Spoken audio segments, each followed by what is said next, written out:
ఈ ప్రభు బల్ల ఆరాధనకు కూడి వచ్చిన పరిశుద్ధులైన మీ అందరికీ నా హృదయపూర్వకమైన వందనాలండి.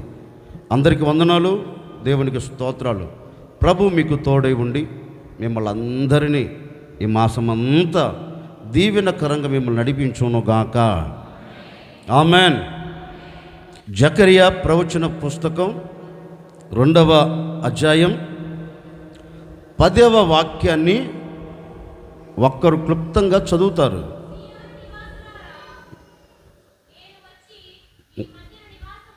మరొక్కసారి చదవమ్మా. సియోను నివాసులారా, నేను వచ్చి మీ మధ్య నివాసము చేతును, సంతోష గానముల చేత మీరు పాటలు పాడుడి. ఇక తలెత్తి నన్ను చూడండి, తలెత్తి నన్ను చూడండి. సాక్షాత్తుగా దేవాతి దేవుడు తన ప్రజలైన వారిని చూచి ఒక శ్రేష్టమైన వాగ్దానం చేస్తున్నారండి. సియోను నివాసులారా, నేను వచ్చి మీ మధ్య నివాసము చేసేదను. మరొక కోణంలో నేను చదువుతాను.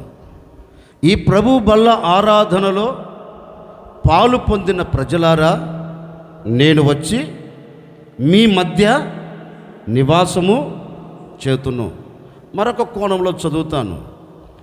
ఈ సుల్లూరుపేటలో ఉన్న హోసన్న మందిరములో కూర్చొని దేవుని మాటలు వింటున్న హోసన్న విశ్వాసులారా, నేను వచ్చి మీ మధ్య నివాసము చేతును అన్నాడు. ఈ మాట వారితో ఎందుకు అన్నాడు దేవాతి దేవుడు?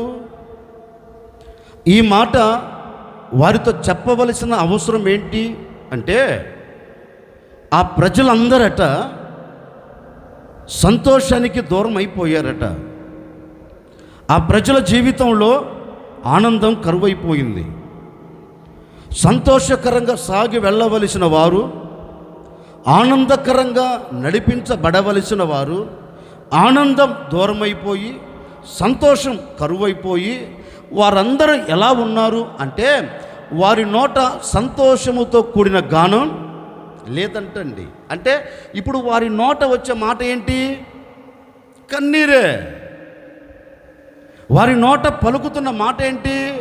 ఎవరిని పలకరించినా కన్నీళ్లతో కూడిన మాట, వేదనతో కూడిన మాట వారి నోట వినపడుతుందండి. ఆ ప్రజలను దేవాది దేవుడు చూచి ఒకటి అంటున్నాడు, సియోను నివాసులారా, నా పేరు పెట్టబడిన నా జనులారా, గొర్రె పిల్ల రక్తముతో విమోచించబడిన వారులారా, ఇదిగో నేను మీతో మాట ఇస్తూ ఉన్నాను. ఈ క్షణము వరకు మీ నోట సంతోషము లేదు కదా, ఈ క్షణము వరకు మీ నోట ఆనందముతో కూడిన గానం మీ నోట రావట్లేదు కదా. అందుకనే మీతో చెబుతూ ఉన్నాను. మీ దుఃఖాన్ని చూచాను, మీ కన్నీరును చూచాను, మీరు పడుతున్న వేదనను చూచిన నేను మీతో చెబుతూ ఉన్నాను, ఇక మీదట నేనే మీ మధ్యలో నివాసము చేయబోతూ ఉన్నాను. నేనే మీ మధ్యలోనికి రాబోతూ ఉన్నాను. నేను వచ్చి మీ మధ్య నివాసము చేయబోతున్నాను గనుక ఇక మీదట మీ నోట ఏముండబోతుంది చెప్పండి. దేవాతి దేవుడు వారితో అంటున్నాడు, నేను లేను గనుక మీ నోట ఏమీ లేదు, సంతోషం కరువైపోయింది. నేను లేను గనుక మీ కంట ఏం కనబడుతుంది? కన్నీరు కనబడుతుంది. నేను మీ మధ్యలో లేను గనుక మీ బ్రతుకు అంతా ఆవేదనతో నింపబడిపోయింది. ఇక మీదట అలాంటి బ్రతుకు నీలో ఉండకుండా నేనే రాబోతున్నా. ఎక్కడికి? నా దూతను పంపను, నా దూతను పంపి మీ మధ్యలో పెట్టను. మీ బాధను చూచాను కదా, చూచిన నేనే చెప్తున్నా, నేనే వస్తా. ఎక్కడికి? మీ మధ్యలోనికి. నేను మీ మధ్యలో అడుగు పెట్టాను అనుకో, ఇక ఉంటుందా కన్నీరు? ఆయన అంటున్నాడు, నేను వచ్చి మీ మధ్య నివాసం చేస్తాను కనుక ఇక మీ నోట ఏముంటుంది? ఓ సేవకుడికి నిండు మనసు నేను కోరుకుంటున్నానండి. నిండు మనసు ఆశపడుతున్నాను. ఈ 6 మాసాలు ఒకవేళ నీ నోట ఆనందము లేక, అది ఏ పరిస్థితులను బట్టైనా కావచ్చు అండి, నీ నోట సంతోషముతో కూడిన గానము లేక, నీ బ్రతుకులో ఒక ఉల్లాసం లేక, ఒకవేళ 6 మాసాలు కన్నీరును చూచావేమో. ఈ కన్నీరు చూచడానికి కారణాలు చాలా ఉన్నాయండి. ఒక మాట మీతో చెప్తాను. ఒకరోజు దేవాతి దేవుడు మోషేతో చెప్పాడు, ఈ ప్రజలు అమోరీయుల మన్యము యొద్దకు వెళ్ళవద్దు అని చెప్పాడు. కానీ ఈ ప్రజలు ఏం చేశారు అంటే, దేవుని మాటను తిరస్కరించి, దేవుని మాటకు అవిధేయతను చూపెట్టి, ఏ అమోరీయుల మన్యము యొద్దకు వెళ్ళవద్దు అని చెప్పారో ఆ అమోరీయుల మన్యము యొద్దకే వెళ్ళారండి. దేవుడు చెప్పాడు, మీరు అమోరీయులతో యుద్ధం చేయటానికి పూనుకున్నారా? మీరు యుద్ధము చేయుటకు మీరు బయలుదేరి వెళుతున్నారు, అన్నిటిని సిద్ధపరుచుకొని. ఒకవేళ మీరు యుద్ధానికి వెళితే నేను మీ మధ్య ఉండను. దేవుడు ఖచ్చితంగా చెప్పాడండి. ఇశ్రాయేలు వారితో అంటున్నాడు, మీరు అమోరీయుల మన్యం యుద్ధకు వెళ్ళే వారితో యుద్ధము చేయుటకు పూనుకుంటున్నారు. నా మాట వినండి, నేను మీ మధ్యలో ఉండను. నేను మీ మధ్యలో లేననుకో, వారు మిమ్మల్ని చంపుతారు, వారు మిమ్మల్ని చిత్రవదన చేస్తారు. కనుక నా మాట వినండి, నేను చెప్పేంత వరకు మీరు బయలుదేరి వెళ్ళవద్దు అన్నారు. కానీ వీళ్ళు ఏం చేశారు తెలుసండి? మూర్ఖులై, దేవుని మాటను తిరస్కరించిన మూర్ఖులై యుద్ధము చేయుటకు పూనుకొని వెళ్ళి ఆ అమోరీయుల మన్యం ఎదురు నిలబడ్డారంటండి. లేఖనం అంటున్న మాటలు తెలుసండి, అమోరీయులట కందిరీగల వల్ల చుట్టు పడవేశారంట. ఎవరిని? ఇశ్రాయేలీయులు అనే దానికంటే దేవుని మాటను వినని వారిని, దేవుని మాటకు లోబడని వారి మీద ఈ అమోరీయులు కందిరీగల వలె పడి వీడిని చంపేశారంట, హతమార్చేశాడంట. కొందరు తట్టుకోలేక పరుగులు తీశారు. ఇప్పుడు నాయకుడు అంటారు వారిని చూచి, ఒరే బాబు, నేను మొత్తుకొని మీతో చెప్పా, వెళ్ళవద్దురా అన్న, ఇది చెయ్యవద్దురా అన్న, యుద్ధము చేయుటకు పూనుకోవద్దురా అన్న. విన్నారా? మీరు విన్నారా? ఏదో నా శక్తి మీద నేను ఆధారపడతాను, నా తెలివి మీద నేను ఆధారపడతాను, నా బలము మీద నేను ఆధారపడతాను, విర్రవీగా అడుగులు వేశారు. ఏమైంది ఇప్పుడు? ఆయన చెప్పాడు, నేను మీ మధ్య ఉండను కనుక మీరు వెళ్ళవద్దు. నేను మీ మధ్య నిలబడితే వారి మీద మీకు జయమిస్తాను, నేను ఉండను అని చెప్పినా మీరు తెగించి వెళ్ళారంటండి. జరిగింది ఏంటి అక్కడ? కన్నీరు. జరిగింది ఏంటి అక్కడ? ఆవేదన. వారు చూస్తున్నది ఏంటిది? కష్టం, నష్టం, బాధలు ఎదుర్కొంటున్నారండి. మోషే అంటారు, విన్నారా? ఉండను అని చెప్పాడు కదా, మరి ఎందుకు వెళ్ళారు? ఆయన లేకుండా మీరు ఎందుకు వెళ్ళారు అని వారిని హెచ్చరించాడండి. ఈ ఆరాధనలో ఒక సేవకుడికి నేను కూడా మీతో చెప్పాలనుకున్న మాట ఏంటంటే, 6 మాసాలు ఎన్ని సందర్భాల్లో దేవుడు నీతో మాట్లాడలేదంటారు? ఎన్ని సందర్భాల్లో దేవుడిని హెచ్చరించలేదంటారు? రే బాబు, నేను మీతో ఉండట్లేదు, మీరు ఈ పని ప్రారంభించవద్దు, నేను మీతో అడుగులు వేయట్లేదు, మీరు ఇది చెయ్యవద్దు, నేను మీతో ఉండదలుచుకోలేదు, మీరు అక్కడికి వెళ్ళవద్దని ఎన్నిసార్లు ప్రభు నీతో చెప్పలేదు? చెప్పినా కానీ మీరు వినకుండా ప్రారంభించారు. చెప్పినా వినకుండా అడుగులు వేశారు. మరి ప్రారంభించిన దానిలో, అడుగులు వేసిన ఆ అడుగుల్లో ఏమైనా విజయము చూచారా అంటే లేదు. ఏమైనా ఘనతగా నిలబడ్డారా? ఘనహీనత కలిగింది. ఏమైనా ఆశీర్వాదానికి నాంది పలికారా అంటే లేదు. శాపం మూట కట్టుకున్నావు. ఎందుకని అంటే ఆయన నీ మధ్య, చెప్పండి, లేడు. ఆయన లేకుండా నువ్వు ప్రారంభించావు, ఆయన లేకుండా నువ్వు అడుగులు వేశావు, ఆయన మాటను తిరస్కరించి నీకు బలము మీద ఆధారపడి నువ్వు అడుగులు వేశావు. అందుకే ఈ 6 మాసాలు ఏం చూచావు? కన్నీరే. 6 మాసాలు ఏం చూచావు? వేదనే. ఎందుకని? 6 మాసాలు ఆయన నీతో మీ మధ్యలో లేడు కనుకని 6 మాసాలు కన్నీరు కారుస్తున్న విశ్వాసులారా, ఈ 6 మాసాలు ఆయన మీ మధ్యలో లేక ఆవేదన పడుతూ అల్లల్లాడుతూ కుప్పగా కోల్చబడిన ఓ విశ్వాసులారా, ఈ 7వ మాసములో ఈ ప్రభు బలలో నా ప్రభు సాక్షాత్తుగా మీతో మాట ఇస్తూ ఉన్నారు. 6 మాసాలు కష్టముతో వెళ్ళబుచ్చుకొని ఉన్న ప్రజలారా, 6 మాసాలు వేదనతో నిలిచిపోయిన ప్రజలారా, ఈ 7వ మాసంలో మీ కష్టమును నా ప్రభు చూచాడు. ఈ 7వ మాసంలో మీ వేదనను నా ప్రభు చూచాడు.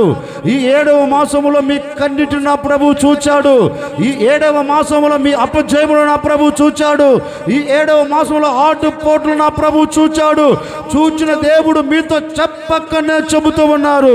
ఈ ప్రభు బల్ల ఆరాధనలో పాలు పొందిన ప్రజలారా, భయపడవలసిన అక్కర లేదు. నేనే మీ మధ్యకు రాబోతూ ఉన్నాను. నేనే మీ మధ్యలో నివాసము చేయబోతూ ఉన్నాను. నేనే మీ మధ్యలో నివసించబోతూ ఉన్నాను. నివసించున నేను మీ నోట ఆనంద గానములు ఉండేటట్లుగా అద్భుతం చేయబోతూ ఉన్నాను. నా ప్రభు అద్భుతం చేయబోతూ ఉన్నాడు. ఈ 7వ మాసం నా ప్రభు నీ మధ్యలో నిలబడే మాసముగా మార్చబోతూ ఉన్నాడు.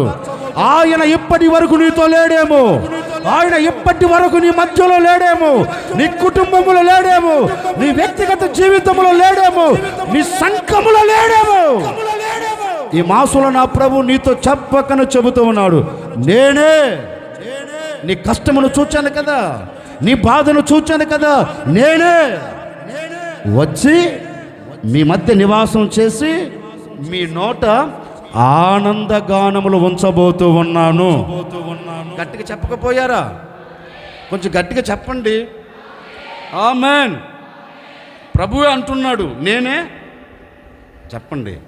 నేనే ఓ సేవకుడికి మరలా చెబుతున్నాను. మనం ఎక్కడున్నాం? ఏంటి? కాదు, సంవత్సరపు మధ్యలో ఉన్నాం. సంవత్సరపు మధ్యలో 6 మాసాలు దాటుకుని వచ్చాం. ఎట్టో మీదో కింద పడి 7వ మాసంలో అడుగు పెట్టాం. సంవత్సరపు మధ్యలో, ఈ సంవత్సరపు మధ్యలో నా ప్రభు మీతో వాగ్దానం చేస్తున్నాడు. ఈ సంవత్సరపు మధ్యలో నా ప్రభు మీ మధ్యలో ఉండబోతూ ఉన్నాడు. కొట్టు గట్టిగా. ఈ సంవత్సరపు మధ్యలో నా ప్రభు మీ మధ్యలోనికి దిగి రాబోతూ ఉన్నాడు. ఈ 6 మాసాలు ఆయన మీతో నివాసం చేయబోతూ ఉన్నాడు. ఈ 6 మాసాలు మీతో ఉండబోతూ ఉన్నారు. ఈ 6 మాసాలు మీరు కోరుకున్న గమ్యము చేరున్నట్లుగా ప్రభు మీతో కూడా ఉండి, మీలో కూడా నిలిచి, మీతో ఉండి, మీతో నడిచి ఆయన అద్భుతం చేయబోతూ ఉన్నారు. ఈ 6 మాసాలు ఏ శత్రువుని ఎదుట నిలబడకుండా, నీ ముంగిట నిలబడకుండా నా దేవుడు అణచివేయబోతూ ఉన్నాడు. అణచివేసి మీ నోటి నిండా మీ కుటుంబానికి నా దేవుడు సంతోషగానములతో మిమ్మల్ని తీసుకుని వెళ్ళబోతూ ఉన్నాడు. గట్టిగా చెప్పండి. హల్లెలూయా. అందుకే దేవాతి దేవుడు అంటారు, సియోను నివాసులారా, మీరు బాధపడవలసిన అక్కర్లేదు. నేనే రాబోతున్నా. నేను వచ్చి ఎక్కడ నివాసం చేస్తాడు? ఏంటి? మీ మధ్యలో నివాసం చేస్తాను. ఇక మీ నోట ఏముండదు? దుఃఖముతో కూడిన మాట ఉండదు. ఈ సంవత్సరం మధ్యలో మీ నోట ఏముండబోతుంది? సంతోషముతో కూడిన మాటను నా దేవుడు మీ నోట ఉంచబోతూ ఉన్నారు. హల్లెలూయా. క్లుప్తంగా 1 లేక 2 మాటలు నేను చెప్పి ముగిస్తాను, జాగ్రత్తగా వినండి. నేను వచ్చి మీ మధ్య నివాసము చేసేదను అన్నాడు. ఆయన ఎందుకు మన మధ్య నివాసము చెయ్యాలనుకున్నాడు? Question mark. ఎందుకు ఆయన మన మధ్యలో నివాసం చేయాలి అనుకున్నాడు? ఒక క్వశ్చన్ మార్క్. ఇప్పుడు నేను దానికి ఆన్సర్ చెప్తాను, జాగ్రత్తగా మీరు వినండి. మొదటి మాట, ఆయన మన మధ్యలోనికి వచ్చి ఎందుకు నివాసం చేయాలి అనుకున్నాడంటే, చదువు ఇప్పుడు ఆ మాట. రాజుల మొదటి పుస్తకం 6వ అధ్యాయం 13వ వాక్యాన్ని చదువుతారు. నా జనులైన ఇశ్రాయేలీయులను విడిచిపెట్టక నేను వారి మధ్యలో నివాసము. చెప్పండి, ఒకసారి చెప్పండి. హల్లెలూయా. తలెత్తి నన్ను నేను చెప్తాను. ఇంకా సాక్షాత్తుగా దేవుడు అంటారు, నా జనులైన ఇశ్రాయేలీయులను నేను విడిచిపెట్టకుండా ఉండేదానికి నా ప్రజల మధ్యలో నేనేం చేయబోతున్నాను. ఏంటి ఏంటి నేను మన కోణంలో చదువుతాను, వినండి. ఈ ప్రభు బల్ల ఆరాధనలో పాలు పొందిన నా ప్రజలైన వారిని, నా రక్త మాంసాలలో పాలు పొందుతున్న నా ప్రజలైన వారిని నేను విడిచిపెట్టక వారి మధ్యలో, ఎవరి మధ్యలో? ఇశ్రాయేల్ మధ్యలో కాదు, ఈ ఆరాధనలో పాలు పొందిన మీ మధ్యలో, మన మధ్యలో ఆయన నివాసం చేయాలనుకున్నాడంట. ఎందుకు చేయాలనుకున్నాడు ఆయన అడిగామనుకో, ఏమయ్యా ఎందుకు చెయ్యాలి అనుకున్నావు అని అడిగామనుకో, ఆయన ఒకటి అంటాడు, ఏం లేదు బాబు, నేను మిమ్మల్ని విడిచిపెట్టకుండా ఉండేదానికి మీతో నివసించాలనుకున్నాను. అంటే ఈ 6 మాసాలు ఏమైపోయింది? తలెత్తి నన్ను చూడండి. ప్రభు అంటున్నారు కదా, నేను విడిచిపెట్టకుండా మీతో నివసించాలనుకున్నాను. మరి ఈ 6 మాసాలు ఆయన మనల్ని విడిచిపెట్టి ఉన్నారు. కాదు కాదు కాదు కాదు కాదు మనమే ఆయనను విడిచిపెట్టాం. ఆయన ఎప్పటికీ మనల్ని విడిచిపెట్టడు. ఒక్కసారి ఆయన మన చెయ్యి పట్టుకున్నాడనుకో, మనం సత్యంత వరకు, ప్రభు వచ్చేంత వరకు నిన్ను విడిచిపెట్టడు. ఆయన విడిచిపెట్టేది ఎవరు? మధ్యలో మనమే. మనం చేస్తున్న తప్పిదమును బట్టి, మనం చేస్తున్న పాపమును బట్టి, మనము అతిక్రమిస్తున్న అతిక్రమమును బట్టి మనమే దేవుడికి దూరం అవుతాం. అవునా కాదా? మనమే ఆయన ఎప్పటికీ మనకు దూరం కాడు. ఇప్పుడు నీ ఆరాధనలో చెప్పాలనుకున్న మాట ఏంటంటే, నీ అవిధేయతను బట్టి ఆయన నీకు దూరం అయ్యాడో లేక నీవు ఆయనకు దూరం అయ్యావో తెలియదండి. ఈ 6 మాసాలు ఏ పరిస్థితిని బట్టి ప్రభువుకు దూరం అయ్యావో, ఈ 6 మాసాలు ఎలాంటి స్థితిగతులను బట్టి దేవునికి దూరం అయిపోయావో నాకు తెలియదండి. ఆయన నీకు దూరం అయ్యాడు, నీవు ఆయనకు దూరం అయ్యాడు. గనుకనే ఈనాటి వరకు నీ ఇంట్లో క్షేమమే లేదు. నీ ఇంట్లో ప్రశాంతత లేదు. ఒకరి మధ్య ఒకరికి ప్రేమ అనురాగాలు లేవు. ఒకరి మధ్య ఒకరికి మమకారాలు కరువైపోయాయి. ఒకరి మధ్య ఒకరికి ఏం కలుగుతుంది? చీటికి మాటికి గొడవలు.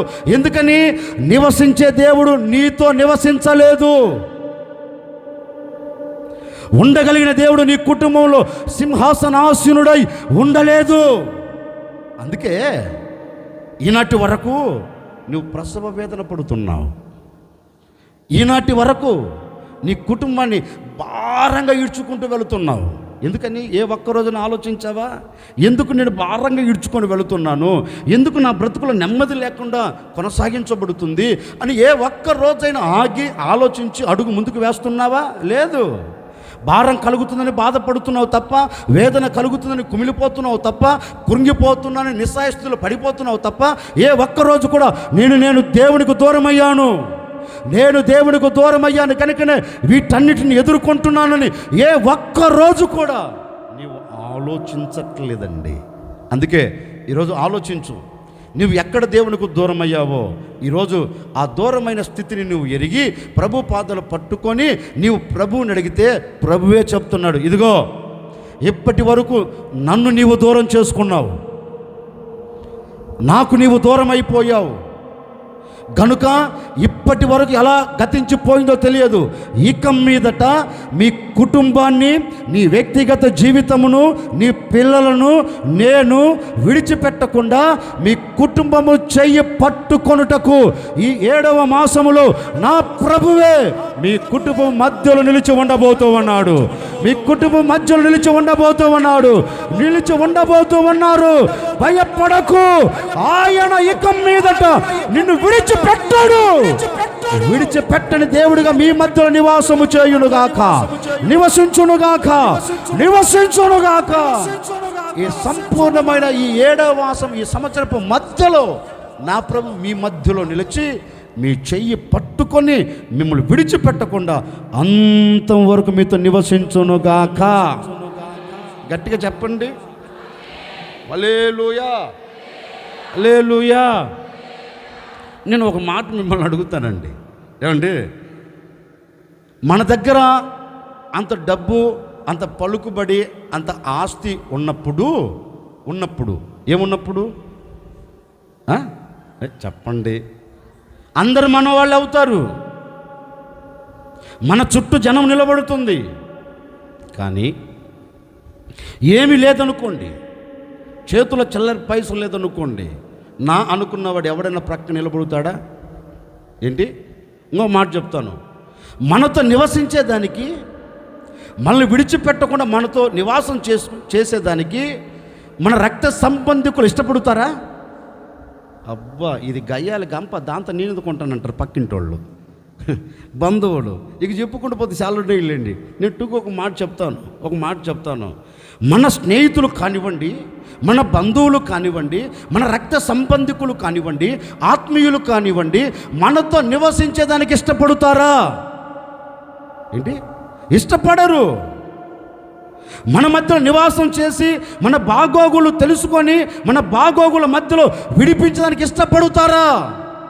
ఇష్టపడరండి, ఇష్టపడరు. ఇంకా చెప్పనా, కట్టుకునేటప్పుడు ప్రమాణాలు చేస్తాడు దొంగోడు కానీ దొంగది కానీ. మళ్ళీ వాళ్ళని ఒక్కని తిరిగితే మీ సంగతి ఏంటి? దొంగోడు కానీ దొంగది కానీ ప్రమాణంగా చేస్తారు. మరణము తప్ప నిన్ను నన్ను వేరు చేయదని కుడి చేతిలో కుడి చేయి పట్టుకుంటారండి. మళ్ళీ అది కూడా గట్టిగా, పెళ్ళప్పుడు చూడండి, వాడిని చిన్నగా పట్టుకోవాలంటే గట్టిగా పట్టుకొని ఉంటాడు, ఎక్కడ పారిపోద్దనే అమ్మాయి. పెళ్ళి చేస్తున్నాం కనుక చూస్తున్నానులేండి. ఒరే కొంచెం చిన్నగా, కొంచెం అంత గట్టిగా కాకుండా కొంచెం నెమ్మది పట్టుకోకపోయేవాడిని పట్టుకుంటాడేంటాడు ఏంటి? దొరికింది కదా అది నన్ను కూడా గట్టిగా పట్టుకొని ఉంటాడు, వదిలిపెట్టాడు. నేనేనమాట ఆ గట్టిగా పట్టుకుంటే ఆ చేతిని అంతవరకైనా పట్టుకుంటాడు ఏంటండి? మధ్యలో విడిచిపెడుతున్నాడు. మధ్యలో కుటుంబాలు చిన్న బిడ్డలుగా మార్చబడుతున్నాయి. అంతవరకు పట్టుకుంటాను, అంతవరకు ఉంటాను, అంతవరకు నీతో నడుస్తాను చెప్పిన భర్తే భార్యే మధ్యలో ఏం కలుగుతుంది? ఎడబాటు కలుగుతుందండి. అంటే నా భాషలో చెప్పాలంటే, భర్త భార్యతో నివసించేదానికి ఇష్టపడడు, భార్య భర్తతో ఉండేదానికి ఇష్టపడని లోకంలో మానవుడు నిలిచి ఉన్నాడు. మరి నేననే మాట ఏంటంటే, మరి మహిమ కలిగిన దేవుడు, పరిశుద్ధ స్థలములో నివసించగలిగిన దేవుడు, పరిశుద్ధతకు నాంది పలకగలిగిన దేవుడు ఈ మట్టి మనిషితో, ఈ పాపములో పొల్లియాడుతూ ఉన్న ఈ మట్టి మనిషితో నివసించాలని కోరుకున్నాడండి. మనం ఎవరమే చెప్పరేంటి? పాపములో పొర్లాడుతూ ఉన్న మనల్ని, కల్మష హృదయముతో నింపబడిన మనల్ని, దేవుని ఎదుట నిలబడలేని స్థితిలో ఉన్న మనల్ని దేవుడు ఏం చేశాడు? ఒరే దుర్మార్గులరా, నేను మీతో సహవాసం చేయటం ఏంటరా అన్నడా? నీకు మాట చెప్పనా, ఒక లోకంలో గనులైన వారితోనే స్నేహం చేస్తారండి. పలుకుబడి ఉన్నవారితోనే, డబ్బున్న వాడితోనే ఏంటి? కానీ నా ప్రభు అలా లేడు. నా ప్రభు అలా లేడండి. ఎలా ఉన్నాడు? దరిద్రుల కోసం ఐశ్వర్యవంతుడిని దేవుడు ఏమయ్యాడు? దరిద్రుడిగా మారాడంటండి. ఎందుకయ్యా నీకు అంత మమకారం వాళ్ళ మీద? ఎందుకు అంత మమకారాన్ని వారికి చూపెడుతున్నావు అని అడిగితే యేసయ్య ఒకటి అంటాడు, రే వారు దరిద్రులు కావచ్చు, వాళ్ళు పాపంలో ఉండవచ్చు, వారి పోలిక ఎవరి పోలిక? ఇదిగో నా పోలికలో ఉన్నారు కనుక నేను వారిని ఎలా విడిచిపెట్టను? అందుకని నా పోలికలో ఉన్న నా ప్రజలు నేను విడిచిపెట్టకుండా వారి చెయ్యిని పట్టుకొని పాపములో నుంచి, శాపములో నుంచి, దరిద్రతలో నుంచి విడిపించేదానికే నేను వారి మధ్యలో నివసించేదానికి ఇష్టపడి వచ్చాను. ఎవరికి మధ్యలోనికి? మన మధ్యలో యేసు నడితే ఒకటి అంటాడు, రే బాబు, లోకం వారితో నివసించకపోవచ్చు, లోక సంబంధమైన వ్యక్తులు వారితో నివాసం చేయకపోవచ్చు, కానీ నేను వారితో నివాసం చేయబోతూ ఉన్నాను. నేను వారితో నివసించి వారి బంధకాలను నేను తెంపి వారి పడి ఉన్న చోట నుంచి నేను లేవనెత్తి ఇక మీదట వారు విడువబడకుండా నేనేం చేయబోతున్నాను తెలుసా? వాడి కుడి చేతిని నేను పట్టుకోబోతూ ఉన్నాను. ఓ సేవకు నిండు మనసు నేను కోరుకుంటున్నానండి, ఈ 6 మాసాలు మీరు దేవుని చేతిని విడిచిపెట్టి ఉన్నారు, నాకు తెలియదు. ఈ 7వ మాసం సాక్షాత్తుగా నా ప్రభువే చెప్తున్నాడు, నేనే మీ కుటుంబాలలో అడుగు పెట్టబోతూ ఉన్నాను. నా ప్రభువే మీ మధ్యలో నివాసం చేయబోతూ ఉన్నారు. ప్రతి ఒక్కరి చేతిని పట్టుకోబోతూ ఉన్నారు. ఈ ఆవరణంలో కూర్చున్న ఒక్కొక్కరి చేతిని నా ప్రభు పట్టుకోబోతూ ఉన్నారు. మీ పిల్లల చేతిని పట్టుకోబోతూ ఉన్నాడు. నీ భర్త చేతిని పట్టుకోబోతూ ఉన్నాడు. నీ భార్య చేతిని పట్టుకోబోతూ ఉన్నాడు. నీ ఆత్మీయ జీవితమును పట్టుకోబోతూ ఉన్నాడు. ఆయన పట్టుకొని నీతో నివసించబోతూ ఉన్నారు. నీతో నివసించబోతూ ఉన్నారు. నా దేవుడు మీ మధ్యలో నివసించబోతూ ఉన్నాడు. ఆయన ఇక మీదట మిమ్మల్ని విడిచిపెట్టకుండా అంతము వరకు మిమ్మల్ని పట్టుకొనుగాక. ఒకరోజు ఒక చిన్న మాట పరిచయం చేసి ముందుకెళ్తాను. ఒకరోజు అండి, తండ్రిని మోసం చేసేదానికి పెద్దగా వ్యాఖ్యానం చేయను, టూకీగా చెప్తున్నాను. తండ్రిని మోసం చేసేదానికి, తండ్రి ఆస్తిని స్వాధీనపరుచుకునేదానికి కుయుక్తిపడి అంత ఆహారాన్ని సిద్ధపరిచి వెళ్ళి తండ్రికి పెట్టి తండ్రి ఆస్తిని అంతటిని అతని పేరు మీద రాయించుకున్నాడు. ఒక బాధకరమైన విషయం, లేకపోతే ఒక విచిత్రకరమైన విషయం ఏంటంటే, కడుపు నింపాడు, ఆస్తిని కొట్టేశాడు, ఆస్తిని రాయించుకున్నాడు. అన్నకు చెందవలసిన ఆస్తి తన సొంతం చేసుకున్నాడు. నాకు వచ్చిన ఒక డౌట్ ఏంటంటే, ఆస్తిని సంపాదించుకున్నాడు కానీ ఒక్క రూపాయిని అనుభవించాడండి? ఇట్టనండి. ఆస్తిని సంపాదించాడు, తండ్రికి పెట్టవలసిన ఆహారాన్ని పెట్టాడు, ప్రతిదీ రాయించేసుకున్నాడు. ఇక అన్నకు ఒక్క ఆశీర్వాదం అంటూ కూడా లేదు. అన్ని సొంతం చేసుకున్నాడు కానీ ఒక్క రూపాయి కాదులే కానీ ఒక్క పావల ఏమని అనుభవించాడా? ఏమనుభవించాలా? అనుభవించకుండా ఇంటి నుంచి పారిపోయాడు. వెళ్ళేటప్పుడు ఏం తీసుకెళ్ళాడు? ఆస్తిని తీసుకుని వెళ్ళా. కర్రను చాతబట్టారు, కర్ర సహాయంతో అడుగులు వేశారు. సరే, కర్ర సహాయంతో అడుగులు వేసి తిన్నగా వెళుతూ ఉంటే సూర్యుడు కూడా ఎక్కిరించాడండి. ఎవరిని? యాకోబు అనే దానికంటే ఒక్క రూపాయి ఆస్తిని కూడా అనుభవించని వానితో, అన్యాయంగా ఆస్తిని దోచుకున్న వాడితో సూర్యుడు కూడా అన్నాడు, వరెత్తెక్కలోడా, నేను నీకెందుకు వెలుగునిస్తాను అని యాకోబును ఎక్కిరించి అస్తమించాడంటండి. ఎవరు? సూర్యుడు అస్తమించారు, యాకోబుని ఎవరు పలకరించారు? చీకటి పలకరించింది. ఇప్పుడు చీకటి యాకోబును పలకరించినప్పుడు ఇక అడుగు ముందుకు వేయలేక చీకటి యాకోబును నిలిపేసిందండి. యాకోబుకి వెళ్ళాలని తలంచిన చీకటి అడ్డుగా నిలబడింది. రే, ఎక్కడికి వెళ్తావు రే సన్నసోడా, ఎక్కడికి వెళ్తావు అని యాకోబును చీకటి ఏం చేసింది? నిలిపి పడవేసింది. ఇక ఎటు వెళ్ళలేకపోయాడు. ఆ చీకట్లో జీవితం మీద విరక్తి చెంది అక్కడ గొప్పగా కోల్చబడి కన్నీరు కార్చి నిలబడిపోయాడు. నేను అనే మాట ఏంటి తెలుసండి? ఒంటరిగా వచ్చాడు. యాకోబు తల్లి యాకోబుని ఏమైనా పట్టుకుందా? మాట్లాడండి. ఏంటి? యాకోబు తల్లి యాకోబుని ఏం పట్టుకోలేదు.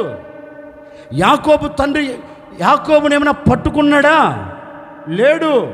సరే, రక్తము పంచుకొని పుట్టిన అన్న ఏమైనా తమ్ముడిని ఓదార్చాడా? కత్తి చాతపట్టి కసాయివాడిగా మారి తన ఆస్తిని రాయించుకున్న యాకోబును చంపాలని అడుగులు వేస్తూ బయలుదేరాడు. ఇప్పుడు యాకోబు పరిస్థితి ఎలా? ఒంటరితనం. యాకోబు మనుగడ ఎలా సాగి వెళుతుంది? ఒంటరితనంలో నిలిచిపోయింది. ఈ ఒంటరితనంలో యాకోబు నిలిచిపోయి ఇక వేదన చెందుతున్నాడు. కానీ యాకోబును నిర్మించిన దేవుడు మర్చిపోయాడండి? మర్చిపోలా. యాకోబు అనుకున్నాడు ఒంటరిని అని, కానీ యాకోబు ఒంటరిని అనుకున్నాడు. కానీ దేవుడు యాకోబుకు ప్రత్యక్షమై ఇప్పుడు యాకోబుతో మాట్లాడటం ప్రారంభించాడండి. యాకోబు, ఓ యాకోబు, ఎందుకు అధైర్యపరచబడుతున్నావు?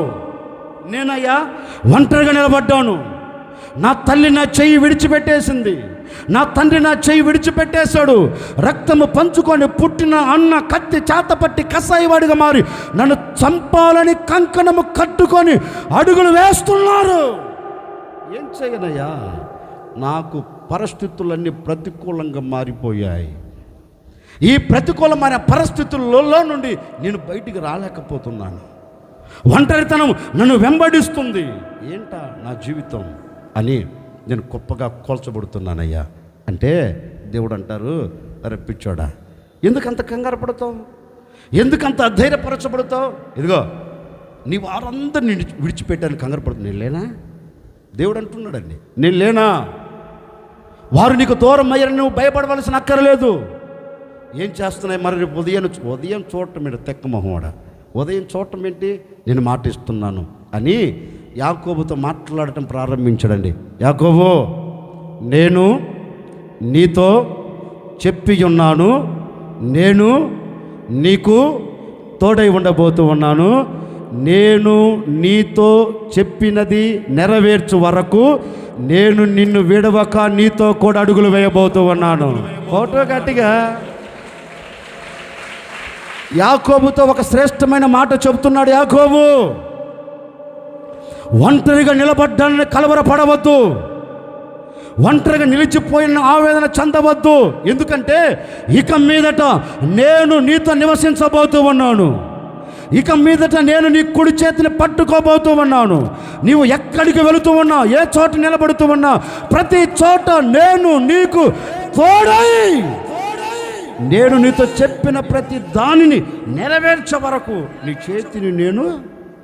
చేతిని నేను పట్టుకుంటాను, నిన్ను ఆశీర్వదిస్తాను, నువ్వేం కంగారు పడగాకు అని యాకోబుకు చిమ్మ చీకట్లో తోడై ఉండి, యాకోబు ఒంటరితనంలో అతని కుడి చేతిని పట్టుకొని యాకోబు మామగారి ఇంటికి తీసుకొని వెళ్తే అక్కడ ప్రతికూలతలు కలుగుతున్నప్పటికీ అతన్ని విడిచిపెట్టకుండా తోడై ఉండి ఆశీర్వదించి ఆయన ఏదైతే చెప్పాడో అది నెరవేర్చేంత వరకు యాకోబును దేవుడు విడిచిపెట్టాడా ఏంటండి? విడిచిపెట్టకుండా అతన్ని ఆశీర్వదిస్తూ వచ్చాడు, అతనితో నివాసం చేస్తూ వచ్చాడు, అతని మధ్యలో నివసించి అతని కుడి చేతిని పట్టుకొని నడిపిస్తూ వచ్చాడు. ఈ 7వ మాసంలో ఒక సేవకుడు కూడా నేను కూడా మీతో చెప్పాలనుకున్న మాట ఏంటో తెలుసండి. ఈ 6 మాసాలు ఒకవేళ ఒంటరిగా కూర్చొని కంట తడి పెడుతున్న నా తల్లిదండ్రులారా, పరిస్థితులు విభిన్నంగా మార్చబడిపోయి ఇక ఏందా నా జీవితం, ఏంటా నా పరిస్థితి, ఏంటా నా బ్రతుకు అని నిస్సాయిస్తులు గొప్పగా కోల్చబడిన ప్రజలారా, ఒకవేళ నీ భర్త నిన్ను అర్థము చేసుకోక నీ చెయ్యిని విడిచిపెట్టాడేమో, నీ భార్య నిన్ను అర్థము చేసుకోక నీ చెయ్యిని విడిచిపెట్టారేమో, నీవు ఒంటరి దానివి కావచ్చు, నీవు ఒంటరి వాడివి కావచ్చు. ఈ 7వ మాసంలో నా ప్రభు చెప్పకనే చెబుతూ ఉన్నారు, భయపడవలసిన అక్కరలేదు. యాకోబుకు ప్రత్యక్షమై యాకోబుతో మాట్లాడిన దేవుడే ఈ 7వ మాసంలో మీతో కూడా మాట్లాడుతూ ఉన్నారు. ఒంటరితనములో నిలిచిపోయిన విశ్వాసులారా, భయపడవలసిన అక్కరలేదు. నా ప్రభు నీతో మాట్లాడబోతూ ఉన్నారు. ఇక మీదట ఆయన మీ కుడి చేతులు పట్టుకోబోతూ ఉన్నారు, మీతో నివసించబోతూ ఉన్నారు. ఆయన చెప్పిన ప్రతిదీ, ఆయన మాట ఇచ్చిన ప్రతి మాటను నెరవేర్చబోతూ ఉన్నారు. ఈ 7వ మాసంలో ఆయన తప్పక మీతో చెప్పిన ప్రతి మాట నెరవేర్చునుగాక, ప్రతి మాటను నెరవేర్చునుగాక.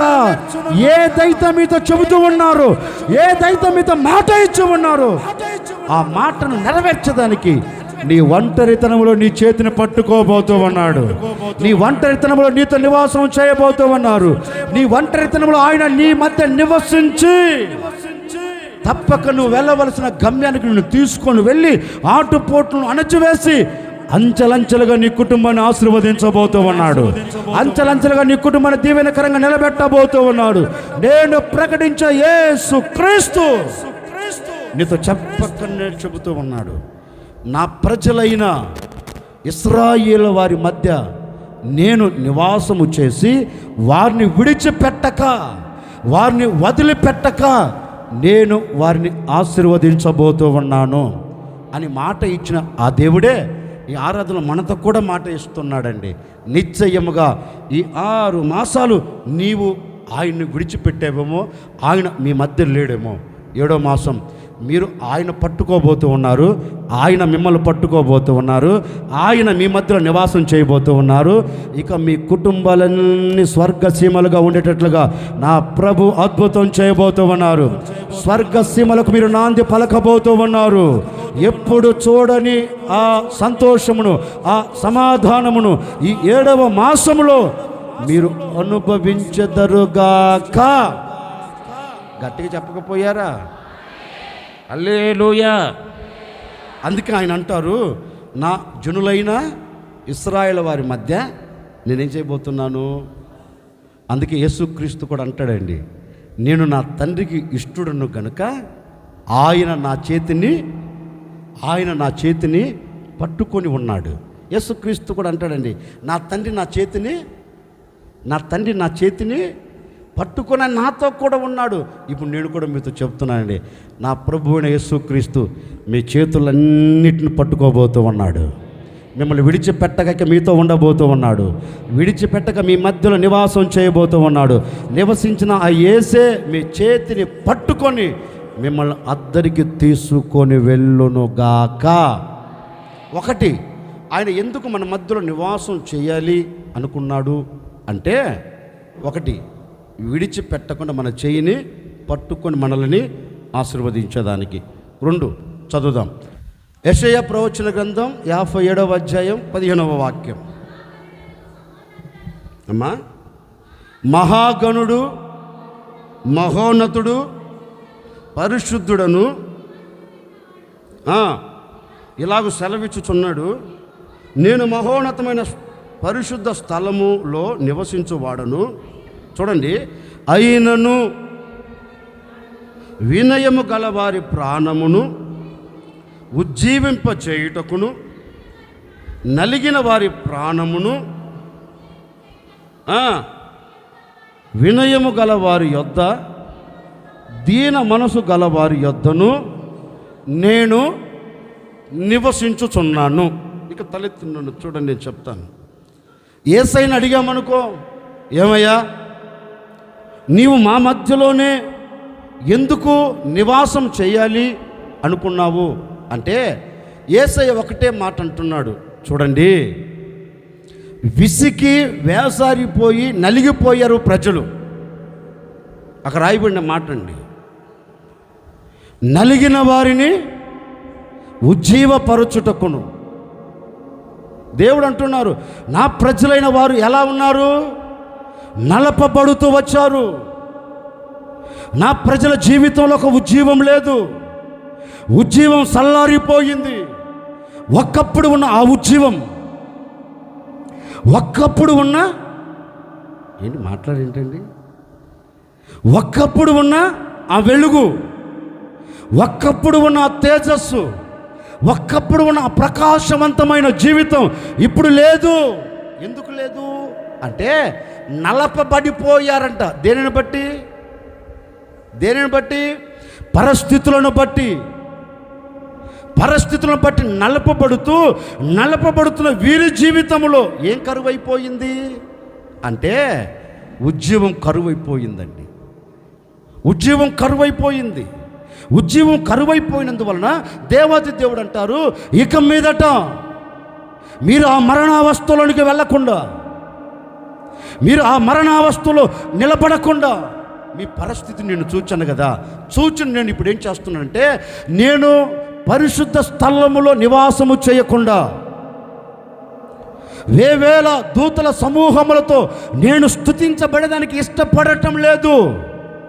దేవుడు ఒకటే అంటున్నాడండి, ఏమయ్యా ఈ భూమి మీదకి రావాల్సినంత అవసరం ఏంది? నువ్వు పైన కూర్చుంటే రాత్రి పగలు రెక్కలు చాపి నిన్ను స్తుతిస్తారు కదా, యెహోవా పరిశుద్ధుడు అని ప్రతి గానములు చేసి కొనియాడుతాయి కదా, మరి దాని ద్వారా మహిమ పడవచ్చు కదా, నువ్వు మహిమను పొందుకోవచ్చు కదా అంటే, యేసయ్య అంటాడు, రే నాకు అది అక్కర్లేదు, నాకు ఆ మహిమ ఆ ఘనత నాకు అవసరం లేదు. నేను ఎక్కడ నివసించాలనుకున్నాను? నా ప్రజలైన వారి మధ్య. నా పోలికలో తయారు చేయబడిన నా ప్రజల మధ్యలోనికి నేను దిగివచ్చి నలపబడుతున్న వారిని మరల బలపరచుటకు, బలహీనపరచబడుతున్న వారిని శక్తితో నింపుటకు, మరల వారిని ఉజ్జీవపరచుటకు, వారిని పురికొల్పుటకు నేను నా తండ్రి స్థానాన్ని విడిచిపెట్టి నేను నా ప్రజల మధ్యలోనికి నేను దిగి వచ్చి నివాసం చేయాలనుకున్నాను. ఎందుకంటే వీరిని అందరినీ మరలా ఏం చేయాలనుకున్నాడు? ఏంటి? మరలా ఏం చేయాలనుకున్నాడు? ఉజ్జీవపరచాలనుకున్నాడంటండి. ఉజ్జీవపరచాలనుకున్నాడంట. అందుకే ఈ 7వ మాసంలో మనందరితో కూడా ప్రభు చెప్తున్నారు, 6 మాసాలు ఆయన మన మధ్యలో లేక ఉజ్జీవం కరువైపోయిందేమో, నీ ఆత్మ సంబంధమైన ఉజ్జీవం నీకు దూరమైపోయిందేమో, శరీర సంబంధమైన ఉజ్జీవం నీ కుటుంబంలో కనబడక కన్నీరు కారుస్తున్నవేమో, ఉజ్జీవం అనే మాట నీ కుటుంబానికి దూరమైపోయిందేమో, ఉజ్జీవము లేక నిలిచిపోయిన నీ కుటుంబాన్ని నా ప్రభు చూచాడు. పరిస్థితులను బట్టి నలపబడుతూ, పరిస్థితులను బట్టి ఆవేదన పడుతూ, ఉజ్జీవం దూరమైపోయిన నీ వ్యక్తిగత జీవితంలో నా ప్రభు చూచాడు. చూసిన దేవుడు నీతో చెప్తున్నాడు, ఇదిగో నా ప్రజలారా, ఈ 7వ మాసంలో ఇక నీకు ఉజ్జీవం లేకుండా ఉండకూడదు, ఉజ్జీవం అనే మాట నీకు దూరం కాకూడదు. అందుకని 7వ మాసంలో నా పరిశుద్ధ స్థలము నేను విడిచి, వేల దూతల సమూహము నేను విడిచి, నా తండ్రి నాకిస్తున్న ఘనతను, నాకిస్తున్న మహిమను, నాకిస్తున్న ఆ రెట్టింపైన ఘనతను నేను విడిచి, ఇదిగో మీ మధ్యలో నివసించేదానికి వస్తూ ఉన్నాను. ఇక మీదట నేను మీ మధ్యలో అడుగు పెట్టి నలపబడుతున్న ప్రతి వారిని నేను మరలా బలపరచబోతూ ఉన్నాను. నలపబడుతున్న ప్రతి వారిని శక్తితో నింపబోతూ ఉన్నాను. ఇక మీ బలహీనత నేను కొట్టివేయబోతూ ఉన్నాను. ఎక్కడ నలపబడుతూ వచ్చావు, ఎక్కడ ఆవేదన చెందుతూ వచ్చావు, ఎక్కడ సొమ్మసిల్లిపోయావు, ఎక్కడ నీరసిల్లిపోయావు, అదే చోట నా ప్రభు నీతో కూడా నివాసం చేయబోతూ ఉన్నాడు. ఆయన నివసించి, ఆయన మీ మధ్యలోకి దిగి వచ్చి మిమ్మల్ని ఉజ్జీవపరచబోతూ ఉన్నాడు, ఉజ్జీవపరచబోతూ ఉన్నారు. ఇప్పటి వరకు ప్రార్థనలో ఉజ్జీవము లేదా, అభిషేకముల ఉజ్జీవము లేదా, నీ ఆత్మీయతల ఉజ్జీవము లేదా, నీ వ్యాపారముల ఉజ్జీవము లేదా, నీ కుటుంబంలో ఉజ్జీవము లేదా, ఈ 7వ మాసములో నా దేవుడు ఉజ్జీవపరచబోతూ ఉన్నాడు, ఉజ్జీవపరచబోతూ ఉన్నాడు. ఉజ్జీవం నీకు కలగబోతుంది, నీకు కలగబోతుంది. రెట్టింపైన ఉజ్జీవం నీకు పొందుకొని తిరిగి వెళ్ళబోతూ ఉన్నావు. ఈ 6 మాసాల ఉజ్జీవం లేకుండా బ్రతుకుతున్న విశ్వాసులారా, ఈ 7వ మాసములో నా దేవుడు నిన్ను ఉజ్జీవపరచునుగాక, నిన్ను ఉజ్జీవపరచునుగాక, నిన్ను ఉజ్జీవపరచునుగాక. ఎందరైతే కోరుకుంటున్నారో, ఎందరైతే ఆశపడుతున్నారో, నా కుటుంబము శక్తితో నింపయ్యా, నా కుటుంబాన్ని బలపరచయ్యా, నలిగిపోయిన నన్ను లేవనెత్తయ్యా అని అందరూ కోరుకుంటున్నారు. ప్రతి కుటుంబంలోకి నా ప్రభు దిగి రాబోతూ ఉన్నాడు. ఆయన మీ మధ్య నివాసం చేయబోతూ ఉన్నాడు. చేసిన ఆయనే మిమ్మల్ని ఉజ్జీవపరచి శక్తితో నింపి మిమ్మల్ని వెంటాడుతూ మిమ్మల్ని తరుముతున్న ప్రతి బలహీనతల్లోంచి నా దేవుడు మిమ్మల్ని అందరినీ విడిపించబోతూ ఉన్నారు, మిమ్మల్ని అందరినీ విడుదల కలగ చేయబోతూ ఉన్నారు. ఒకవేళ అప్పుల వలన నలిగిపోతూ వచ్చావా, అనారోగ్యము వలన నలిగిపోతూ వచ్చావా, ఆత్మీయతలో దిగజార్చబడి నలపబడుతూ వచ్చావా, శరీర సంబంధంగా దీవెన కలగక నీ కుటుంబం అంతా నలపబడుతూ ఉందా, నువ్వు అనుకున్న గమ్యము చేరలేక ఒకవేళ నలపబడుతున్నావా, నీ కుటుంబంలో పరిస్థితులు విభిన్నంగా మలచబడినందువలన నలపబడుతూ ఉజ్జీవము కరువై ఉన్నారా, భయపడకు. నా దేవుడు నీకు ఆరోగ్యం ఇచ్చి నిన్ను ఉజ్జీవపరచబోతూ ఉన్నాడు. గాయపడిన గాయమును చాపబోతూ ఉన్నాడు. స్వస్థత నీకు శీఘ్రముగా లభించబోతూ ఉంది. ఆరోగ్యం ఇచ్చి నిన్ను ఉజ్జీవపరచునుగాక, ఉజ్జీవపరచునుగాక. నీ ఆర్థిక ఇబ్బందులు తీసివేసి నువ్వు ఉజ్జీవపరచబోతూ ఉన్నాడు. ఇక మీదట నీవు నలపబడకుండా నా ప్రభువు ఉజ్జీవపరచబోతూ ఉన్నాడు. ఉజ్జీవపరచబోతూ ఉన్నాడు. నీకు ఉజ్జీవం కలగబోతూ ఉంది. ఆ ఉజ్జీవము చేత ఈ 7వ మాసము నుండి మీరు సాగి వెళ్ళబోతూ ఉన్నారు. ఈ 6 మాసాలు నీ ఉజ్జీవించబడుదువుగాక.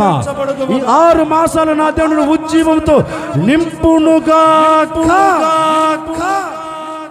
ఎలాంటి పరిస్థితుల్లో అయినా కావచ్చండి, నిన్ను నీరుసిల్లి పోయేటట్లుగా చేసి ఉండవచ్చు.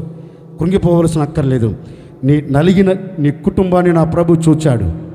నలపబడిన నీ వ్యక్తిగత జీవితాన్ని నా ప్రభు చూచాడు. నలపబడుతున్న నీ కుటుంబ పరిస్థితులు నా ప్రభు చూచాడు. చూచిన ఆయన మీతో చెబుతున్నాడు, నేనే నా సింహాసనం విడిచి మీ మధ్యకు వచ్చి మీ మధ్యలో నేను నివసించి ఇక మీదట మీరు నలపబడకుండా నలపబడిన చోటే తప్పక నా దేవుడు మీ కుటుంబాలకు ఉజ్జీవాన్ని కలగ చేయబోతూ ఉన్నాడు. నలపబడిన చోటే మీరు దీవెన చూచేటట్లుగా అద్భుతం చేయబోతూ ఉన్నారు. నలపబడుతున్న చోటే ఇక ఇది జరగదు అని నలపబడ్డావా, ఇది జరుగుతుంది అని నా దేవుడు నేను ఉజ్జీవపరచబోతూ ఉన్నాడు. అట్టి ఉజ్జీవం మీ కుటుంబాలకు నా ప్రభు దయచేయునుగాక. చెప్పండి కొంచెం గట్టిగా, ఇంకొంచెం గట్టిగా చెప్పండి. హల్లెలూయా, హల్లెలూయా. ఒకరోజు ఓ పాస్టర్ గారు ఓ చోట కూర్చొని ప్రార్థన చేస్తున్నారు. ఎంతటి పాస్టర్ గారు అతను అంటే, ఏయ్ ఆకాశమా, ఏ మేఘాలారా, ఇదిగో నేను మాటిస్తున్నా, 3.5 సంవత్సరం మీరు మంచు అయినను వర్షమైనను పడవద్దు అంటే పడిందా? పాపం ఈయన గారు గట్టిగా చెప్పాడు కదా, ఏయ్ పడవద్దు అని చెప్పాడు. పాపం ఆ మేఘాలన్నీ ఈయన చూసి, ఎక్కడ భూమి మీద పుట్టుడు ఉన్నాడే, ఎవరు పుట్టాడు, ఒరే పుట్టాడా, నువ్వు చెబితే మేము వినాలరా అన్నారు. నేనే చెప్తున్నా విను అన్నాడు. ఇక ఈడి తిందుకులే రామన్యం అనుకున్నాయి. అయ్యి ఏంటి మేఘాలు తిన్నగా, నీతో నాకేం పనిరా, నన్ను సృష్టించినవాడు ఉన్నాడు కదా, ఎవరు, నన్ను సృష్టించిన వాడు ఉన్నాడు కదా, ఆయన దగ్గరికి వెళ్తానని తిన్నగా మేఘాలన్నీ కలిసి కట్టుకుని వెళ్ళాయి. ఎక్కడికే? యేసయ్య దగ్గరికి వెళ్ళాయి. ఏమయ్యా వాడెవడు అసలు, వాడెవడు? మా వైపు చేతులు చూపించి, ఏయ్ వర్షం బండరా జాగ్రత్త అంటుండే. ఎవడాడు అంటే యేసుప్రభు అన్నాడు, ఏ తెక్కమహ, వాడు ఏది చెప్తే అది చేయండి మీరు మర్యాదగా అన్నారు. ఇంకంతే నోటి మీద నీరు వేసుకొచ్చేయండి. ఏంటి మేఘాలు అంతేనంటావా? మరి అంతే. ఆడెవడు? నా సేవకుడు. ఆడెవడు? నేను ఏర్పరుచుకున్న సాధనవాడు. వాడు ఏది చెబితే అది చెయ్యి అన్నాడు. ఇంకంతే నోరు మూసుకుని వచ్చాయి.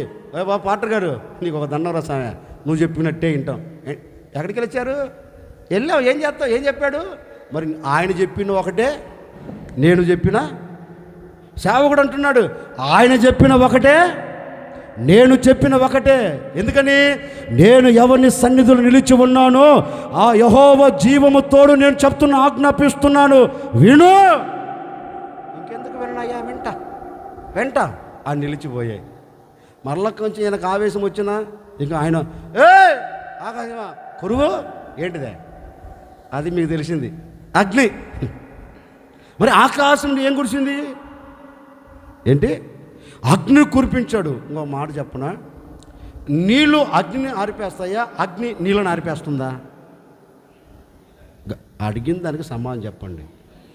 ప్రకృతికి విరుద్ధంగా చేశాడు ఈయన. ఎవరు? ఏలియా. వాస్తవానికి అగ్ని నీళ్ళ చేత అగ్నిని ఆరిపోవచ్చు. ఎంతటి మండుతున్న అగ్ని అయిన నీళ్ళతో ఆరిపోయవచ్చు.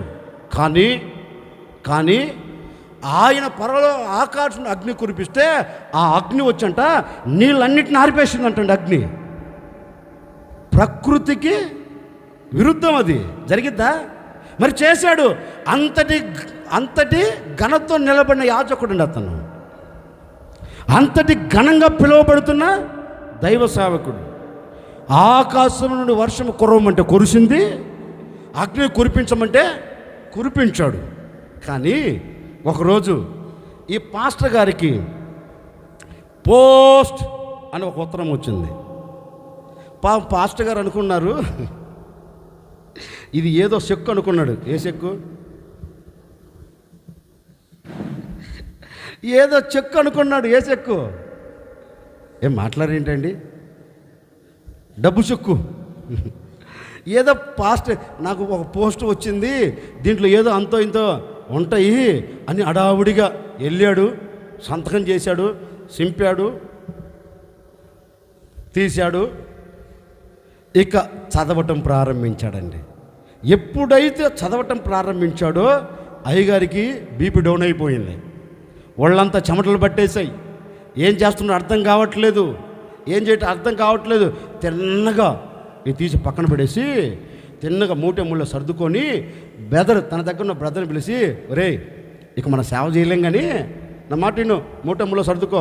ఆడంటాడు, ఏమండి నిన్ను నమ్మి దేవుని సేవ చేసినకి వచ్చానండి, నువ్వేంటి మూటెముళ్ళ సర్దు ఇంటికి వెళ్ళి పొమ్మంటావు? ఒరే నీ చెప్పింది అన్నరా సామె, ఇక నాకే బ్రతుకులేదు, ఇక నువ్వేం చేస్తావు, నాకే జీవితం లేదు, మనుగడ లేదు, ఇక నువ్వేమి బ్రతికి సేవ చేస్తావు, నా మాట వినరా, మూటెముళ్ళ సర్దుకా అని మూటెముళ్ళ సర్దాడు. తిన్నగా బస్ స్టాండ్ తీసుకుని వెళ్ళాడు, బస్సు ఎక్కిచ్చాడు, ఇంటికి పంపించాడు అతన్ని. ఇక ఈయనగారు మూటను చేతేసుకొని తిన్నగా పరుగు ఎక్కడికి వెళ్ళాడు? అతన్నేమో ఇంటికి పంపించాడు, ఈయనేమో తిన్నగా అరణ్యంలోనికి వెళ్ళాడు. అరణ్యంలోనికి వెళ్ళి ఒక చెట్టును చూసుకొని ఆ చెట్టు కింద కూర్చొని ఇక ప్రార్థన చేయడం ప్రారంభించాడండి. ఎంత మట్టుకు చాలు, ఎంత మట్టుకు ఏంటి? ఒరే దేవుని ఉద్దేశం నీ మీద ఇంకా ఉంది కదా. అతగాడంటాడు, ఇంత మట్టుకు చాలు, ఇప్పటి వరకు చేసిన సేవ చాలు, ఇక ఈ సేవ నాకు అక్కరలేదు, నన్ను తీసేయ్, నన్ను లేపేయి, నన్ను చంపేయి అని బ్రతుకు మీద విరక్తి కలిగిన మాటలండి. బ్రతుకు మీద విరక్తి కలిగిన మాటలు. ఇక నా వల్ల కాదయ్యా, ఇక నా చేత కాదయ్యా అని చెట్టు కింద కూర్చున్నాడు. నేననే మాట ఆయన గారి గురించి చెప్తే కమ్మగా వింటున్నారే, మరి మీ సంగతి ఏంటి? ఏమ్మా, భర్త కొట్టినప్పుడు, భర్త తిట్టినప్పుడు, ఏంటి భర్త బాధ పెట్టినప్పుడు, సచ్చినోడా నువ్వు నాకు అక్కర్లేదు, నేను వెళ్ళిపోదా. ఎక్కడికమ్మా? ఎక్కడికే? పుట్టింటికి వెళ్ళిపోతా, ఇక నీతో నేను ఏగలేనురా నాయన, నా మగడా, నేను ఏలేదానికి నా చేత కాదురా సహా అని తిన్నకి ఎడగెళ్తున్నావు. నేరుగా ఈ మధ్య ఏముంది, పక్కింట్లో పక్కన చేసుకుంటున్నారు, భర్త ఒక్క మాట అంటే ఒక్క స్టెప్ వేసేస్తున్నా పక్కకి, అంతే. ఏంటిదండి భార్య?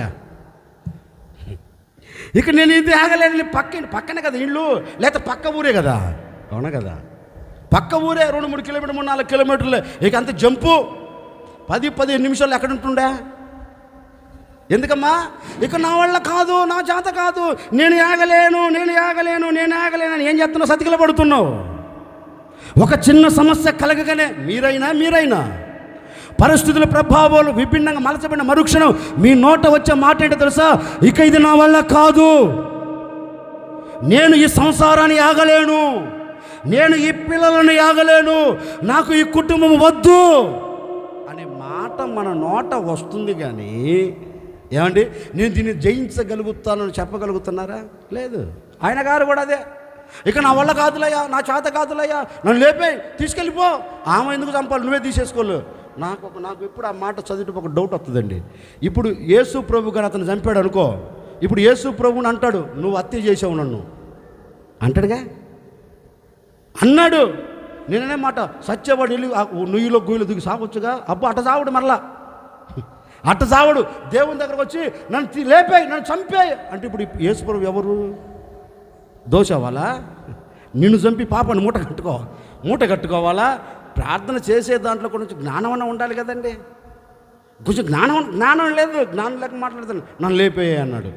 సరేలే, ఈయన ఎందుకులే బాధ అని దేవుడు కూడా ఏం చేశాడంటే, సరేలే పడుకో, పాపం ఆయన బాగా ప్రార్థన చేసి లేపేయి, తీసేయి, చంపేయి అని ప్రార్థన చేశాడే. చేసి చెట్టుకెళ్ళి కూర్చొని అట్టగా నిద్రపోయాడు. ఎంతైనా మన దేవుడు ఎవరు? ఏంటి, మనం దూరం అవుతున్నప్పటికీ ఆయన మనకి దేవా నా ఆర్తధ్వని నేల దూరా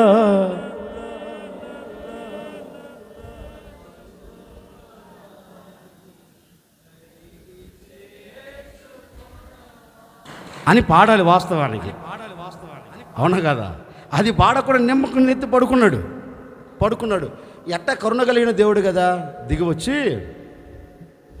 ఆయన లేపేదానికి ముందు ఒక కాకిని పంపాడా లేదా? పంపాడు. నేననే మాట, కాకి దగ్గర 2 మెతుకులు వేయండి, తింటదా తీసుకుపోయి ఇస్తుందా? మరి అట్లాంటి కాకుకి పని పెట్టాడు దేవుడు.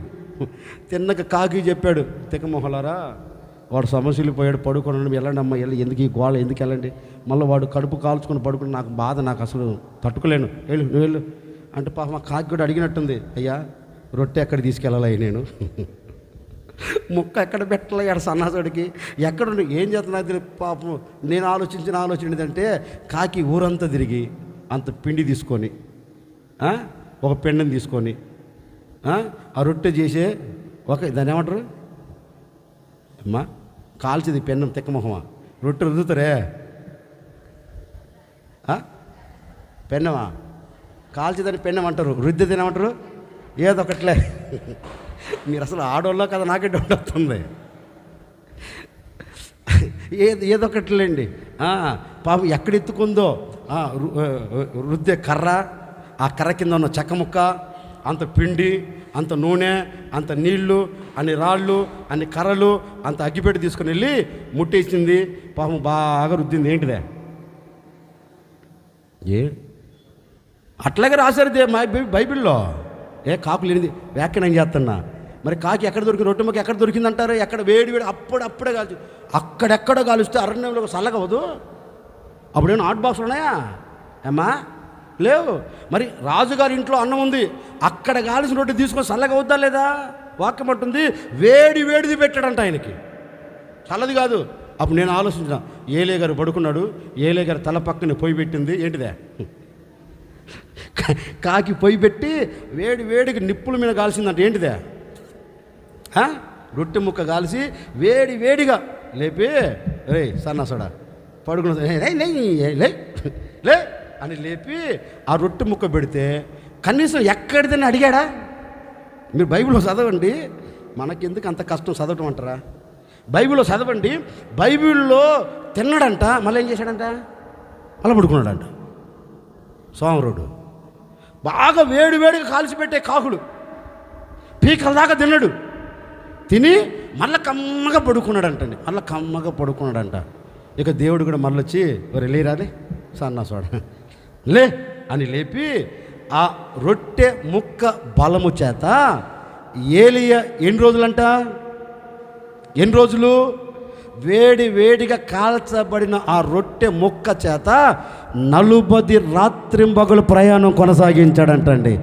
ఎక్కడ అలసిపోలా, ఎక్కడ సొమ్మసిల్లిపోలా, ఎక్కడ కృంగిపోలా. రాత్రింబగలు 40 రాత్రింబగలు ప్రయాణము చేస్తూ నడుచుకుంటూ ఎక్కడికి వెళ్ళాడు? దేవుడు ప్రత్యక్షమయ్యే ఓరేబు పర్వతం మీదకి వెళ్ళాడు. ఎక్కడికంటే అక్కడికి వెళ్ళాడా? ఏంటండి? రొట్టె ముక్క తిని ఈ పర్వతం కాదులంటే ఇంకొక పర్వతం మనకి ఏమైనా వెళ్ళాడా?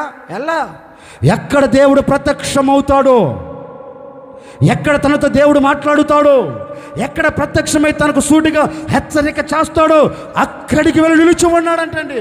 ఏలియా, ఓ ఏలియా, నీలో బలహీనత లేదా? ఓ ఏలియా, నీవు బలహీనుడు కాలేదా? బలహీనుడు అయ్యానయ్యా, నేను కృంగిపోయానయ్యా. కానీ నా దేవుడు ఏం చేశాడు? బలహీన పరచబడుతున్న నా జీవితమును, ఉజ్జీవం కోల్పోయిన నా జీవితమును, నలపబడుతూ నిస్సాయ స్థితిలో ఏమి చెయ్యాలో అర్థం కాక గొప్పగా కోల్చబడుతున్న నా జీవితమును నా దేవుడు ఏం చేశాడు తెలుసా? మరలా నా దేవుడు నన్ను బలపరిచి, నన్ను ఉజ్జీవపరిచి, మరల రాత్రింబగలు నేను ప్రయాణము చేయునట్లుగా, రాత్రింబగలు నేను నడిపించబడినట్లుగా, మరలా అనేక మందిని నేను అభిషేకించినట్లుగా, రాజులను అభిషేకించినట్లుగా, ప్రవక్తలను అభిషేకించినట్లుగా నా దేవుడు నన్ను బలపరచి నడిపించుకుంటూ తీసుకొని వెళ్ళాడు. నేను ఎక్కడికి బలహీనుని కాలేదు. ఆయన అగ్ని రథాలు వచ్చేంత వరకు నా దేవుడు నన్ను బలపరుస్తూనే నడిపించాడు అని అతగాడు చెప్తాడండి. ఈ ఆరాధనలో నేను కూడా మీద చెప్పాలనుకున్న మాట ఏంటంటే, ఒకవేళ ఏలియా సన్నగిలిపోయినట్లుగా నాకు ఇంకొక డౌట్ వస్తుంది. ఏ డౌటు? ఆకాశమా కురువు అన్నాడు కదా, ఆ ఉత్తరాన్ని పట్టుకొని తిన్నగా ఆ అమ్మ దగ్గరికి, ఏ అమ్మ దగ్గరికి? తాబేలు కదా తల్లే. ఎవరు యెజెబెల్ దగ్గరికి వెళ్ళి, ఏయ్ సన్నాసి మొహం బయటికి రా, ఏమనుకున్నావు నేనంటే? ఏం చేతగానే అనుకున్నావా? జాగ్రత్త, లేపేస్తా నిన్ను అనొచ్చుగా. ఏం మాట్లాడేంటండి? అనొచ్చా అనకూడదా? ధైర్యం ఉందా లేదా? ఎందుకంటే అగ్నిని దింపిన దేవుడు అబద్ధ ప్రవక్తలను ఒక్కడే కత్తి చేత వధ చేశాడు, మరొకళ్ళు లేరు. మరి అంతటి జయము పొందిన వాడు ఒక్క దాని మీద సవాలు చేయలేడా? నాకు వచ్చిన ఒక డౌట్ అంటే, వెళ్ళి తక్కువ ముందరా ఏమనుకున్నావు నువ్వు అంటే, నువ్వు పెట్టుకుని జీతగానే అనుకున్నావా? నేను ఏం మాట్లాడుతున్నావు? మర్యాద కూడా ఉండదు, లేపుతో నిన్ను అడ్డాసు కూడా కనపడు అని హెచ్చరిక చేయొచ్చుగా. శక్తి లేదా? ఉంది. కానీ ఎప్పుడైతే మరణానికి సంబంధించిన మాటను ఎప్పుడైతే చదివాడో గుండె అరడుగు జారిపోయింది. అరడుగు జారిపోయింది. ఇంత వేదన. కానీ దేవుడు ఏం చేశాడు? మరలా బలపరిచాడు. ఓ సేవకుడు నేను కూడా మీకు చెప్తున్నాను, 6 మాసాలు ఒకవేళ ఏ మాటను విని ఒకవేళ నీ జీవితం అలాగే గొప్పగా కోల్చబడుతూ వచ్చిందో, ఏ మాటను విని నీ జీవితం అడుగు ముందుకు వేయలేక నిస్సహాయ స్థితిలో పడిపోయావో, ఏ మాటను విని నీ గుండె చెదిరిపోయిందో, ఏ మాట విని నీ గుండెలో వణుకు పుట్టిందో, ఏ మాటను విని నీ గుండెలో నెమ్మది లేకుండా బ్రతుకుతూ వచ్చావో నాకు తెలియదండి. ఈ 7వ మాసంలో నా ప్రభు చెప్పకనే చెబుతూ ఉన్నారు, 6 మాసాలు భయముతో కొనసాగించబడుతున్న మీతోనే నా ప్రభు మాట ఇస్తూ ఉన్నాడు. ఇక మీదట ఏలియాను బలపరిచిన దేవుడు, ఏలియాను శక్తితో నింపిన దేవుడు ఈ 7వ మాసంలో మిమ్మల్ని కూడా నా దేవుడు శక్తితో నింపబోతూ ఉన్నాడు, బలముతో నింపబోతూ ఉన్నాడు, ఆటంకాలు కొట్టివేయబోతూ ఉన్నాడు, ఆటంకాలను దాటబోతూ ఉన్నావు. ఏ పరిస్థితులు నీ ముంగిట నిలబడనివ్వడు.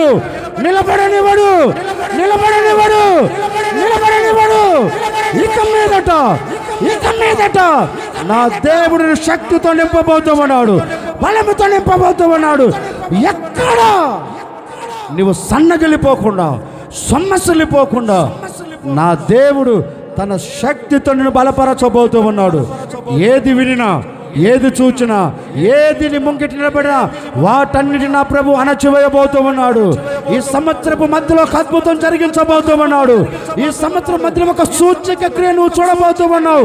ఇప్పటి వరకు చూడని ప్రతి కార్యం ఈ సంవత్సరపు మధ్యలో నా ప్రభు నీ ఎడల ఒక నవనూతనమైన కార్యమును ప్రారంభించబోతూ ఉన్నారు.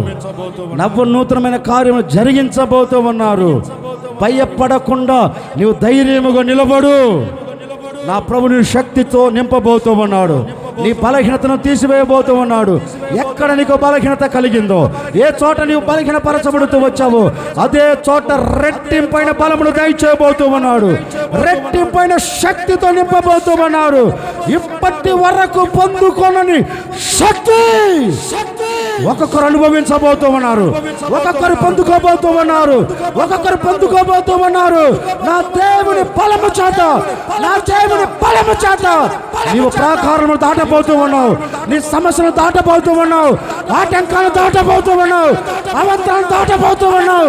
నేను ప్రకటించే యేసు నీ చెయ్యి పట్టుకొని దాటించబోతూ ఉన్నాడు. చెయ్యి పట్టుకొని గమ్యము చేర్చబోతూ ఉన్నాడు.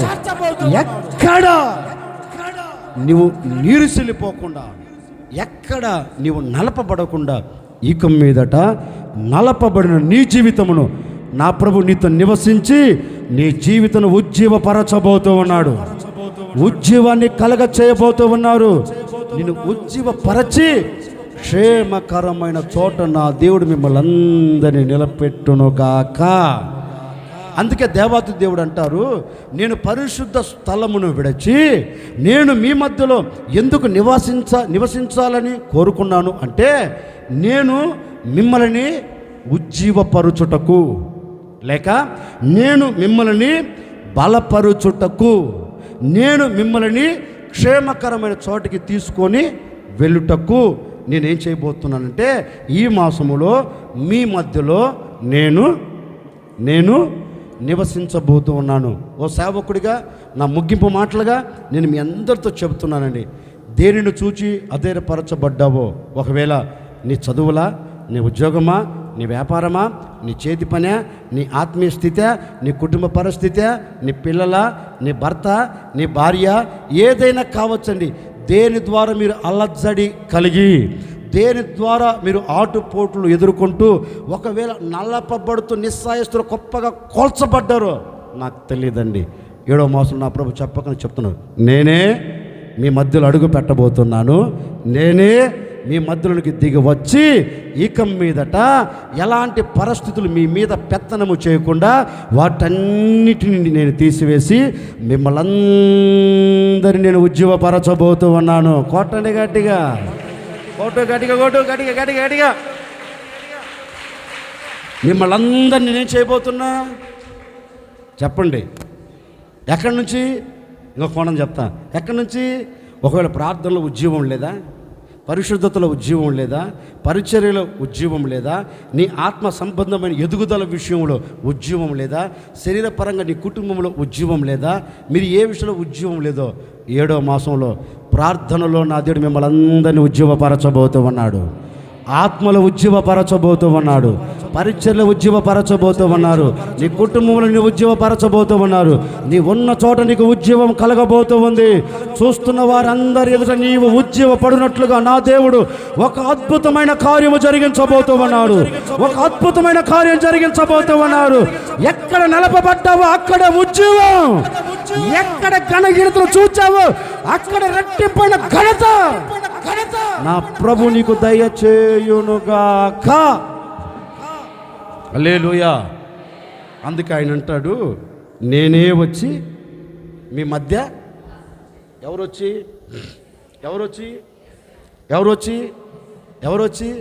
నేనే వస్తాను. వచ్చిన నేనే మీ మధ్య నివాసం చేస్తాను. ఇప్పుడు చేసిన నేనే, మీ మధ్య నివాసం చేసిన నేనే మీ కుడి చేతిని పట్టుకోబోతూ ఉన్నాను. మీ కుడి చేతి పట్టుకున్న నేనే మిమ్మల్ని అందరినీ ఉజ్జీవపరచబోతూ ఉన్నాను. నివాసం చేసిన దేవుడు పట్టుకుంటాడు. పట్టుకున్న దేవుడు ఏం చేస్తాడు? ఉజ్జీవపరుస్తాడు. తప్పక నా దేవుడు పట్టుకొని మిమ్మల్ని అందరినీ ఈ మాసం, ఈ 6 మాసాలు మిమ్మల్ని అందరినీ ఉజ్జీవపరచునుగాక. మీ మధ్యలో నివాసం చేసి మీకు ఆరోగ్యం దయచేయునుగాక. మీ మధ్యలో నివాసం చేసి సమాధానం ఇచ్చునుగాక. నెమ్మదిని దయచేయునుగాక. ఆనందం కలగ చేయునుగాక. ఆశీర్వాదాన్ని పంచునుగాక. ఇట్టి దీవెనలన్నీ ఈ 6 మాసాలు మీరు పొందెదరుగాక. హల్లెలూయా. మీ కుడి చేతి నా ప్రభు పట్టుకొని మిమ్మల్ని ఉజ్జీవపరచునుగాక. ఆమేన్. అందరూ లేచి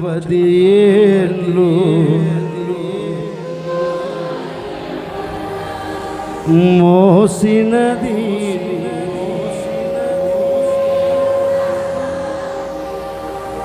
నా చెయ్యి విడువక నడిపించుచున్నది నీవే.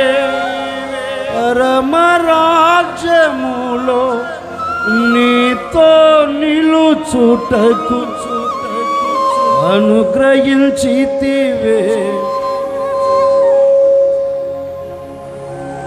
ఉపదేశము సజీవుడవైనా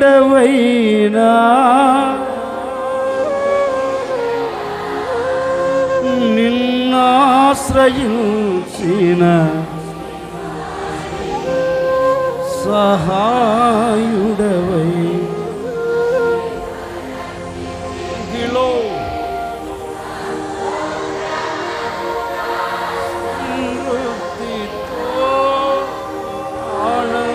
ఆరాధించెద నీలో, ఆరాధించెద నిన్నే ఆనందములతో, ఆనందించెద నీలో,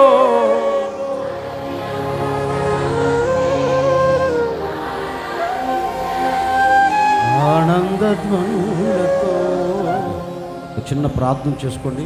ప్రభువా, నీవు మా మధ్యలో నివాసం చేసి మా చేతిని పట్టుకుంటున్నావు కదా, నా కుటుంబపు చేతిని పట్టుకోవా, నా వ్యాపారాన్ని పట్టుకోయ్యా, నా చేతి పనిని పట్టుకోయ్యా, నా ఆరోగ్యాన్ని పట్టుకోయ్యా, నా ఆత్మ సంబంధమైన జీవితాన్ని పట్టుకోనయ్యా, నా భర్తను పట్టుకోవా, నా భార్యను పట్టుకోవా, నా కుటుంబాన్ని పట్టుకోవా అని ప్రభువుని వేడుకుంటే తప్పక మీ చేతిని నా దేవుడు పట్టుకోబోతూ ఉన్నాడు.